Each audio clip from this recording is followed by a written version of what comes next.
So you want a garden in Florida and you've been wondering, what should I plant? Whether you're a beginning gardener or an expert gardener who's just moved to Florida, or a gardener who's been around the block and made some mistakes, today on Wild Florida, we're going to talk about the best plants for Florida.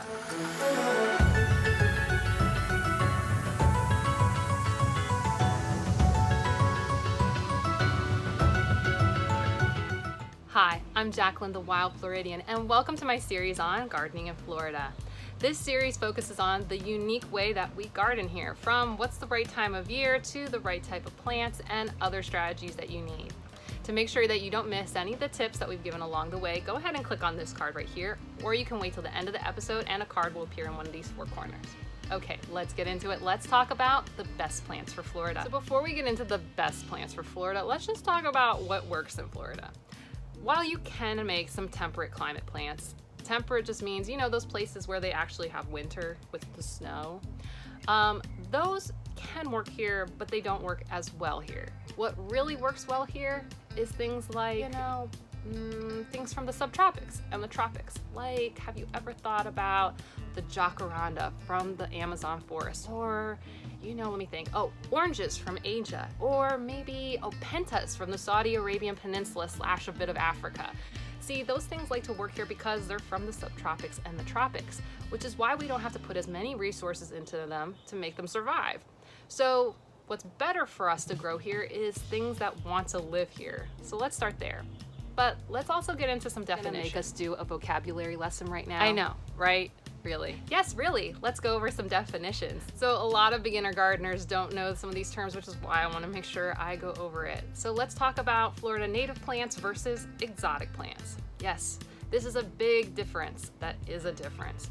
So Florida native plants are from Florida. Exotic plants are not from Florida. But wait a minute. How long does it have to have been in Florida? Wasn't Florida under the water at one point? Good question. So there's a very clear line in which we use to say whether it's a native plant or exotic plant, because Florida was underwater at one point, and those plants aren't meant to be underwater plants. So I agree. Native plants were here from the point at which Florida was underwater or later to the point when Europeans got to Florida. That's right around the end of the 1400s and the early 1500s, when the Spanish arrived in Florida, is the point at which we say if it was before the Spanish got here, then it's native. If it came after, it's considered exotic. Within our exotic plants, there is a whole group of plants that we need to pay attention to and make sure we're not adding to our yard, and those are invasive plants. And invasive plants are a problem. They actually can be one of three problems. They can be a problem for our wildlife, pushing them out, taking over their habitats, killing our wildlife. They can be a health problem. That's right, they can make you or me sick. Or they can be the third thing, and that is they can be a problem for our economy. If they are one of these three things, they can be listed as invasive. And there are multiple levels of being invasive, with category 1 invasive being the worst type. So we always want to make sure that we avoid these plants. And an easy way to watch out for them is if they are usually a household plant, and I'm talking about snake plant or taro plant or Boston fern, they're always invasive. And why you don't want them is because once you get them in your yard, it is hard to get them back out. So avoid them like they're the plague and keep them out. And a big reason we want to make sure we don't add invasive plants to our yard is because of our native wildlife. 42% of threatened wildlife across the United States is on the decline because of invasive plants. They are a big problem. So don't be part of the problem, be part of the solution. Now, different than invasive plants are weeds. What makes a weed? Well, a weed could be an exotic plant, or it could be a native plant. A weed is just a plant you don't want there, or there, or there. It can be the best plant in the world. It could have the most miraculous healing powers, but if you don't want it there, that's a weed. I tell you this because oftentimes we associate certain plants with being weeds. For example, Biden's alba, which is considered a native plant. So for example, our Florida native firebush, if someone in your neighborhood has that bush, they may find some firebush hanging around in the cracks and the crevices of your driveway or up against your house, or you may find it under some of your other shrubs. because the birds eat the berries and then they distribute it around. But it's a native plant. It's actually a great native plant, but if you don't want it there, it's a weed. And then the next thing I want to talk about is Florida-friendly landscaping. Florida-friendly landscaping and the plants that go with it can be both exotic plants and native plants.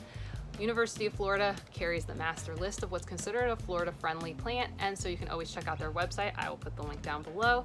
But these plants are, if they are not from Florida, are considered not detrimental and won't harm our wildlife, our economy, or your personal health. What are the best plants for Florida? Well, the best have to be our Florida native plants.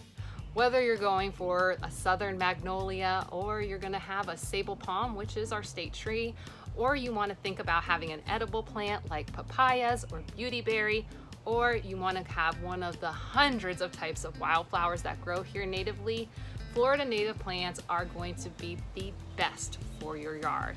And there's a lot of reasons why.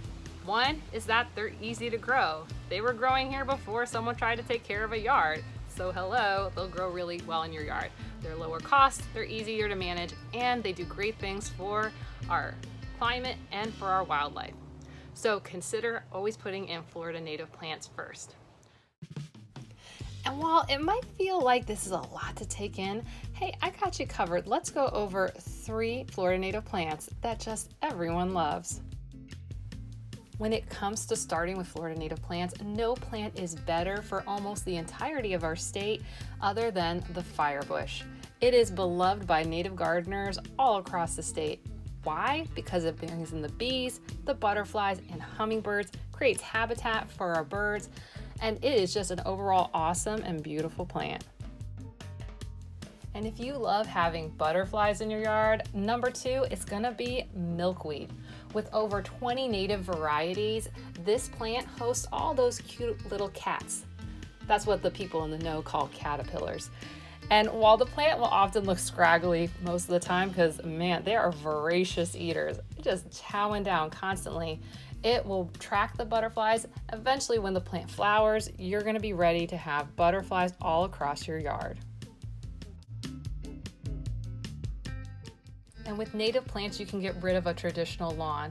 Ever thought of blue-eyed grass, or maybe some frog fruit? Or even consider things like sunshine mimosa?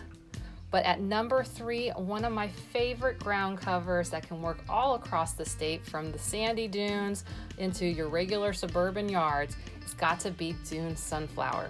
Pollinators love it. It's a hardy plant that can really deal with the droughts, the heat, and creates a blanket of flowers that just cover your yard. And while they might not be the best plants for your yard, Florida-friendly exotic plants are still a great addition. Whether it's bananas, geraniums, and crotons, they can add to that subtropical, tropical look that you may be looking for in your garden. Okay, and just like before, I'm gonna give you 3 plants that you should consider that are Florida-friendly. And first up has to be the banana. This plant can grow across most of the state, and of course it gives you America's #1 most favorite fruit. That might not be grammatically correct, but whatever. You get it. You could grow bananas, and you get racks of bananas that can range from 10, 15, 20, 50 pounds, even 100 pounds of bananas in your yard. I mean, we said we're in the tropics and the subtropics, and what flower represents those things better than the hibiscus? And that's number 2. While there are native versions, they're a lot harder to come by. So if you have to have a non-native and you gotta have this beautiful flower in your yard, hibiscus is a must-have. And when it comes to your vegetable garden, a summer must-have has to be number 3, the sweet potato. You can grow it most of the year across the state, but is the perfect summer crop and gets you and your family ready for pounds and pounds of sweet potatoes for Thanksgiving. And while we just barely scratched the surface on plants for your Florida garden, let's talk about what are some of the best types of gardens for Florida. And to make sure you don't miss that, go ahead and like, subscribe, and ring that bell for notifications. New videos each week on Tuesday and Friday, and sometimes a bonus video on Sunday. And while you wait for the rest, go ahead and check out this here, or this here, and YouTube thinks you like this. Okay, I'll see you soon. Bye.